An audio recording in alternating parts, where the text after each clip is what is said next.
குலசாமியோட பிடி உயிருக்கு சமானம். யார் உயிருக்கு? குலமக்களோட உயிருக்கு சமானம். அது என்னங்க பிடி அப்படின்னா, நம்மளுடைய குலதெய்வத்தை பற்றின ரகசியம்.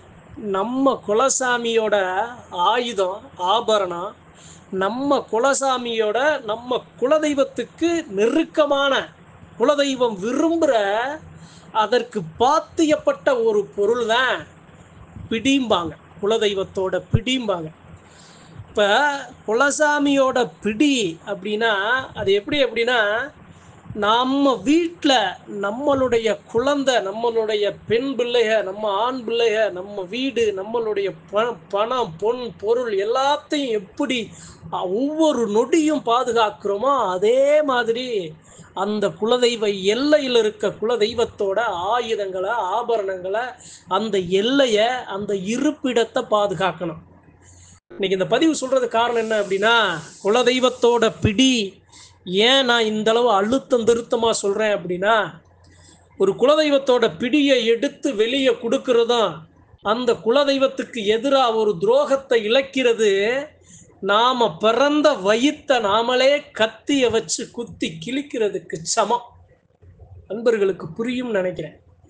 குலதெய்வ எல்லை இருக்கு அப்படின்னா, அந்த குலதெய்வ எல்லையில் அந்த மக்களை உருவாக்கி, அந்த மக்களை கண்ணழகு பார்த்து, அந்த மக்களுக்கு பொண்ணை கொடுத்து, பொருளை கொடுத்து, கல்வியை கொடுத்து, நல்ல தொழிலை கொடுத்து, நல்ல ஆரோக்கியத்தை கொடுத்து இருக்கிற அந்த அட்சய பாத்திரம் தான் அந்த குலதெய்வமும், அந்த குலதெய்வத்தோட பிடியும். அப்ப அந்த பிடிய யாரோ ஒரு ஆளு நமக்கு தெரியாம, நமக்கு புரியாம, ஏய் என்னப்பா உன் மேல வந்த சாமி வரலையா, உனக்கு இவ்வளவு பிரச்சனையா, நீ இதை கொண்டு வா, நான் அதை உனக்கு சரி பண்ணி கொடுக்குறேன் அப்படின்னு ஒரு சில நய வஞ்சக, ஒரு சில ஏமாற்று வேலைகளை நம்பி அந்த குலதெய்வத்தோட பிடிய உலகத்துல யாரும் கொடுக்க மாட்டாங்க. உண்மையான மனுஷன், சத்தியமான மனுஷன், நீதி நேர்மை உண்மையை கட்டி காக்கிற மனுஷன் யாரும் குலதெய்வத்தோட பிடியை யாரும் கொடுக்க மாட்டாங்க. இப்படி நய வஞ்சகர்களுக்கும், ஒரு சில மாந்திரீக தாந்திரிகவாதிகளுக்கும், அடுத்தவர்களை அவர்களின் கஷ்டத்தில் இன்பத்தை ருசிக்கும் ஒரு சில மிருகங்களுக்கும் அதுபோன்று யாரும் செய்ய மாட்டாங்க. மனுஷ பிறவி செய்ய மாட்டாங்க. அப்படியே செஞ்சா அது எதுக்கு சமமாக இருக்கும் அப்படின்னா, நாம பிறந்த வயிற்றை நாமளே குத்தி கிழிக்கிறதுக்கு சமங்க. மனுஷனாகிய நமக்கே, குலமக்களுக்கே, அந்த குலதெய்வத்தை சுமக்கிற அந்த சாமியாடிக்கே அந்த தெய்வத்தை பத்தின இவ்வளவு கவலை இருந்துச்சு அப்படின்னா, அந்த தெய்வத்துக்கு எவ்வளவு கவலை இருக்கும், வேதனை இருக்கும், கஷ்டம் இருக்கும். அதாவது இது போன்ற விஷயங்களை நான் அன்பர்கள்ட்ட, சாமியாடி பெருமக்கள்கிட்ட, குலதெய்வத்தை அதிகமா நேசிக்கிற மக்களுக்கு ஏன் சொல்றேன் அப்படின்னா, நமக்கு ஆக சிறந்த பொறுப்பு நம்ம குலதெய்வங்களையும், குலதெய்வ ரகசியங்களையும், குலதெய்வ இருப்பிடங்களையும், எல்லைகளையும், ஆயுதங்களையும், ஆபரணங்களையும், ஆடைகளையும் கட்டி காக்க வேண்டிய ஆக சிறந்த பொறுப்பு யாருக்கிட்ட இருக்கு அப்படின்னா, அந்த குலமக்களாகிய அந்த நமக்கு தான் இருக்கு. அதனால அன்பர்கள்ட்ட சொல்றேன், குலசாமியோட பிடி அப்படி வெளியே போச்சுன்னா என்ன நடக்கும்? நம்ம கிட்ட பேசுற சாமி இன்னொரு பக்கம் பேசும். நம்ம கிட்ட அன்பால, நம்ம கிட்ட உரிமையால, நம்ம கிட்ட பாசத்தால, நம்ம பிள்ளைக அப்படின்னு பேசுற சாமி அந்த குலதெய்வத்தோட பிடி வெளியே போயிருச்சு அப்படின்னா, அந்த குலதெய்வத்தோட எப்படி சொல்றது, எந்த தெய்வத்துக்காக, எந்த தெய்வத்தினோட பிடி அந்த இடத்துல வெளியே போகுதோ, எந்த தெய்வத்தை அந்த இடத்துல வசப்படுத்தணும், அந்த தெய்வத்தை எதிராக ஒரு சில சூழ்ச்சிகளை செய்யணும், அந்த தெய்வத்துக்கும் அந்த தெய்வத்தை சுமக்கிற சாமியாடி பெருமக்களுக்கும் செய்யணும்னு வரும்போது அந்த இடத்துல தெய்வம் பேசாது. தெய்வம் அந்த இடத்துல பேச வைக்கப்படும். எப்படி பேச வைக்கப்படும்? கை கட்டி, கால் கட்டி, வாய் கட்டி அந்த தெய்வத்தை வம்படியாக பேச வைக்கும் ஒரு நிகழ்வு அந்த இடத்துல நடக்கும். அதான் அந்த குலதெய்வ பிடிய, அந்த தெய்வத்தோட பொருள், அந்த தெய்வத்துக்கு உகந்தப்பட்டது அங்க இருக்கு. அது போயிருச்சு அப்படின்னா அதை மீட்டெடுக்கிற சக்தி யாருக்கு இருக்கு அப்படின்னா, அந்த குலதெய்வத்துக்கு. அதை மீட்டெடுக்கவே அந்த இடத்துக்கு போகும். அப்ப அந்த இடத்துல அங்க ஒரு சில எதிர்மறை சக்திகள் அந்த தெய்வத்தை சூழும் ஒரு நிலைக்கு தள்ளப்படும். அதனாலதான் குலசாமியோட பிடி உயிருக்கு சமானம்னு சொல்றேன். நிறைய நடந்திருக்கு. ஒரே ஒரு விஷயம் தான் நான் முன்ன சொன்னதான் இப்பயும் சொல்றேன். குலதெய்வத்தை எந்த கொம்பாதி கொம்பனாலும் கட்டவே முடியாது. குலசாமி அந்த தெய்வம் வர்ற சாமியாடி பெருமக்களை வேணும்னா கொஞ்சம் அசைச்சு பார்க்கலாமே தவிர, குல தெய்வத்தை, தெய்வ சக்திய மனுஷன் எத்தனை மாந்திரீக தாந்திரிகங்கள் இருந்தாலும் தெய்வ சக்தியை நெருங்க முடியாது. அதுதான் மிகப்பெரிய வித்தியாசம். நெருங்கவே முடியாது. ஆனா அந்த தெய்வம் எனக்கு பாத்தியப்பட்ட ஒரு பொருளை நான் மீட்டெடுக்க வேண்டும் என்று அந்த தெய்வம் அந்த இடத்துக்கு போகும்போதுதான் அந்த தெய்வத்தை அந்த இடத்துல கொஞ்சம் அசைச்சு பார்க்கிற ஒரு சில வேலைப்பாடுகள் அந்த இடத்துல நடக்கும்.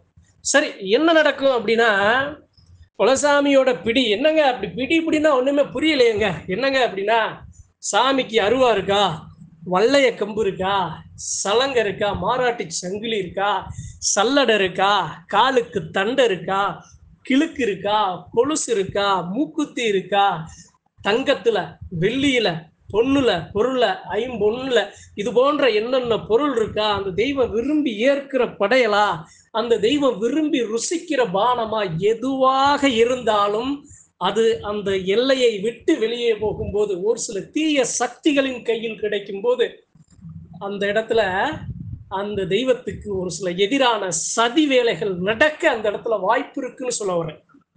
நிறைய நடந்திருக்கு. அதனால அந்த கும்பே கஷ்டப்படுங்க. ஒரு சிலர் செய்யற தவறுனால ஏங்க செஞ்சவங்களை அந்த சாமி தண்டிச்சிடலாம்ல. ஏன் எல்லாத்தையும் எதுக்கு ஒரு கஷ்டத்துக்கு உள்ளாக்கணும் அப்படின்னா, செஞ்சவங்க தண்டிக்கிறதுக்கு ஒரு கணம் ஆகாதுங்க. அந்த செஞ்சவங்க யாரு? அவர்கள் இப்போது நல்லா இல்லாட்டினாலும் அவங்களுடைய முன்னோர்கள் எப்படி இருந்திருப்பாங்க, அந்த தெய்வத்துக்கு நெருக்கமா எப்படி பாதுகாத்திருப்பாங்க. அப்ப அவர்களுக்காக, இனிவரும் சந்ததிகளுக்காக மன்னிச்சு போ அப்படிங்கிற ஒரு கோவக்குறியோட நிப்பாட்டுங்க. தவறு யாரும் செய்ய மாட்டாங்க, யாரும் செய்ய மாட்டாங்க. தெய்வத்தை உண்மையும் நேர்மையும் சத்தியமும் நீதியா வணங்கி வர்ற எந்த பெருமக்களும் தவறு செய்ய மாட்டாங்க. அப்படி ஆசைகளுக்கு, பேராசைகளுக்கு புரியாம அறியாம மதிமயங்கி ஒரு சில வேலைகளை செய்யற அந்த எல்லை இது போன்ற கஷ்டத்துக்கு உள்ளாக்கப்படும். சரி, எடுத்து கொடுக்குற வரைக்கும் சாமி சும்மாதானங்க இருக்கும். அதை எடுத்து கொடுக்க விட்டுருதா? சாமி இருக்கு அப்படின்னா சாமி எப்படி அந்த புடிய என் பொருளை அந்த சாமி முன்னாடி எப்படி எடுத்துட்டு வந்துடலாமா? அதுக்கு அந்த சாமியை அனுமதிச்சிருதான்னு ஒரு சில அறிவார்ந்த பெருமக்கள் கேள்வியை முன்வைக்கலாம். எடுக்கிறது யாருங்க? வேற ஆளு, வெளியாளு தொட முடியாது, பஸ்பமாக்கிறோம். அந்த தெய்வத்துக்கு சம்பந்தப்படாத மற்ற ஆட்களால அதை தொட முடியாது. அதை இருக்கிற இடத்தையே கண்டுக்க முடியாது, கண்ணிலேயே தெரியாது. அதே சமயம் அதை மீறியும் அதை அவங்க தொட்டாங்க அப்படின்னா அவங்கள விடாது. அவங்கள அந்த எல்லையிலே அந்த இடத்துல மண்ணை தோண்டி புதைச்சிரும். அப்பேற்பட்ட தெய்வங்க சக்தி தான் நாம வணங்குற நம்மளுடைய குலதெய்வ சக்தி. ஆனா எடுக்கிற கை எந்த கையா இருக்கு? தான் வகுத்துல பறந்த கையா இருக்கு. எடுக்கிற கை தனக்கு ஊட்டுன கையா இருக்கு. எடுக்கிற கை தன்னை கட்டி அணைச்ச கையா இருக்கு.